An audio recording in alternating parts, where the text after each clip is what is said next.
Hello po. Hindi po siya gumagana. And trinay namin siya i-charge.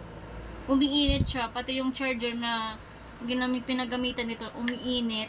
And hindi po talaga siya umuon kahit i-charge namin.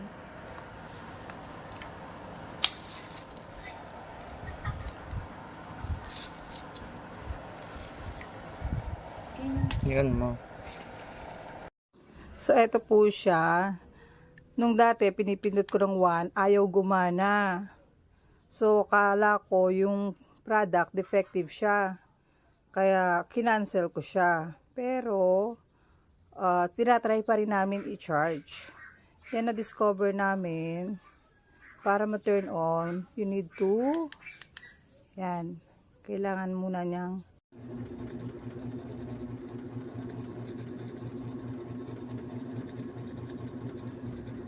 Kaya wala to may...